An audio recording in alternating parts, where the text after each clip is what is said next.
మదనపల్లిలో అతిపెద్ద fashion world SR shopping mall మార్చి 8న హీరోయిన్ మీనాక్షి చౌదరిచే గ్రాండ్ ఓపెనింగ్ 3 లక్షల వెరైటీలు అతి తక్కువ ధరలు. అగ్రరాజ్యం అమెరికాకు భారత్ గట్టి షాక్ ఇచ్చింది.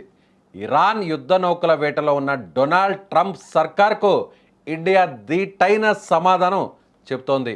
శ్రీలంక తీరంలో ఒక ఇరాన్ నౌకను ముంచేసిన అమెరికా ఇప్పుడు భారత తీరంలో ఉన్న ఐరిస్ లావన్పై కన్నేసింది. కానీ భారత్ మాత్రం తగ్గేదేలే అంటుంది.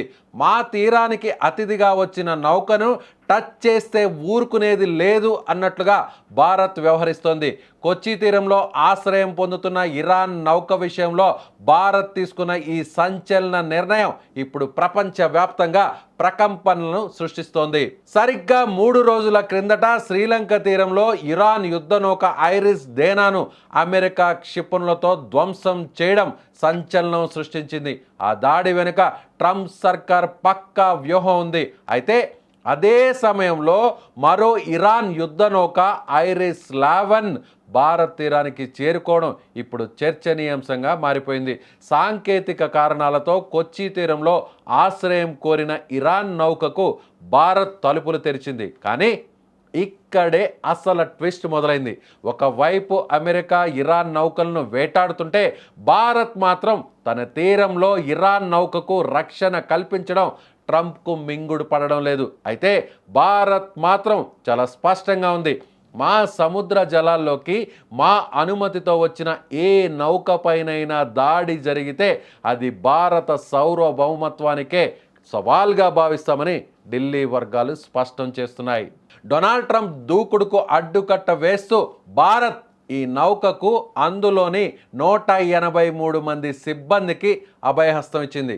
ఇది కేవలం మానవీయ సాయం మాత్రమే కాదు, భారత్ తన సొంత నిర్ణయాలను ఎవరి ఒత్తిడికి లొంగకుండా తీసుకుంటుందని ప్రపంచానికి చాటి చెప్పింది. ప్రస్తుతం కొచ్చి తీరంలో భారత నౌకాదళం ఐరిస్ లావన్ చుట్టూ భద్రతను కట్టుదిట్టం చేసింది. మిత్ర దేశాల మధ్య యుద్ధం నడుస్తున్నా అతిథి మర్యాదలకు భంగం కలగకుండా భారత్ వ్యవహరిస్తున్న తీరు ఆసక్తిగా మారింది.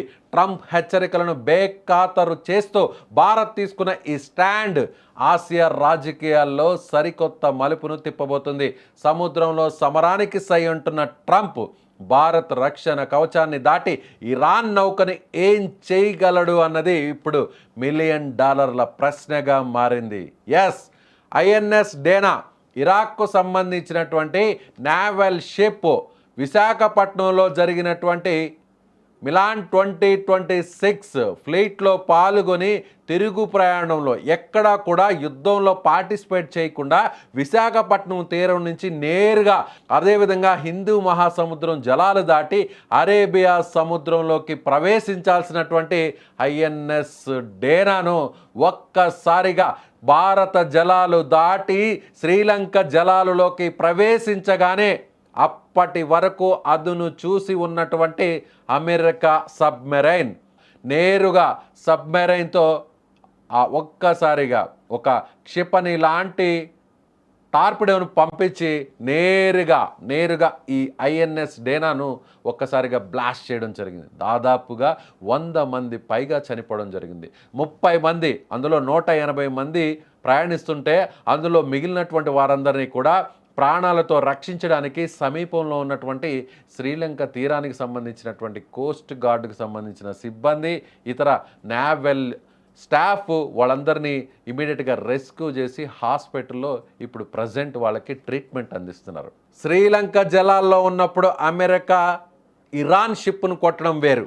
ప్రస్తుతం ఇండియా సముద్ర జలాల్లో శరణు కోసం సాంకేతిక సమస్యతో వచ్చి ఆపన్న హస్తం కోసం వచ్చినటువంటి ఇప్పుడు ఇరాన్కు సంబంధించినటువంటి ఐఎన్ఎస్కి సంబంధించిన లెవన్ అనేటువంటి ఇంకొక వార్షిప్ మీద కానీ అమెరికా కన్నేసిన ఏ మాత్రం దానికి హాని కలిగించాలనేటువంటి ప్రయత్నం చేసినా కూడా ఇది శ్రీలంక కాదు, ఇండియాకు సంబంధించిన జలాలలోకి ఏ దేశానికి సంబంధించినటువంటి క్షిపణి అయినా దాడి అయినా జరిగితే అది తమ దేశం మీదే జరిగినట్లుగా ఎవరైనా భావిస్తారు.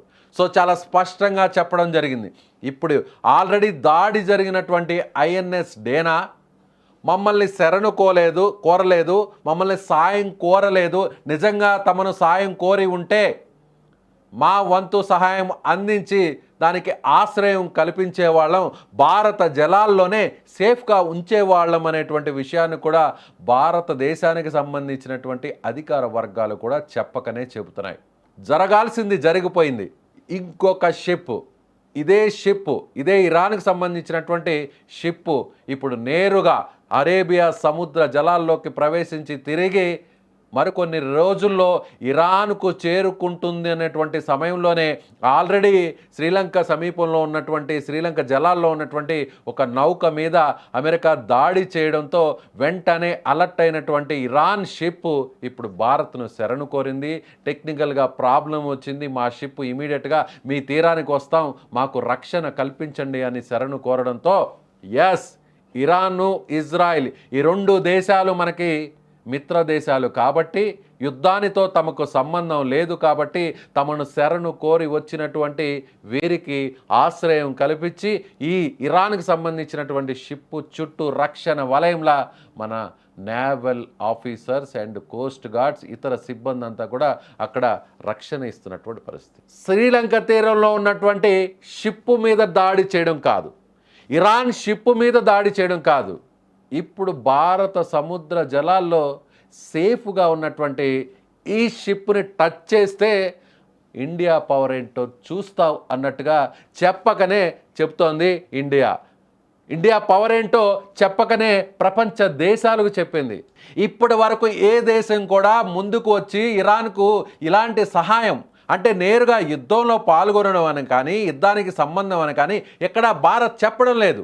తమ తీర ప్రాంతం నుంచి తమ విశాఖపట్నంలో ఉన్నటువంటి ఫ్లీట్లో పాల్గొని తిరుగు ప్రయాణంలో యుద్ధానికి సంబంధం లేకుండా వెళ్తున్నటువంటి ఈ కోస్ట్ గార్డ్కి సంబంధించినటువంటి ఈ నేవల్కి సంబంధించినటువంటి షిప్పు ఆశ్రయం కోరి తమ జలాల్లోకి వచ్చింది కాబట్టి ఏం చేస్తారో చేయండి అన్నట్టు ఇప్పుడు ఒక సవాలు విసిరినట్టుగా మారింది. మరి చూద్దాం అమెరికా దీనిపై ఎలాంటి బదులిస్తుందో వేచి చూద్దాం. మీరేమనుకుంటున్నారు? ఇండియా తీసుకున్నటువంటి ఈ డెసిషన్పై మీ అభిప్రాయాన్ని కామెంట్ రూపంలో తెలియచేయండి.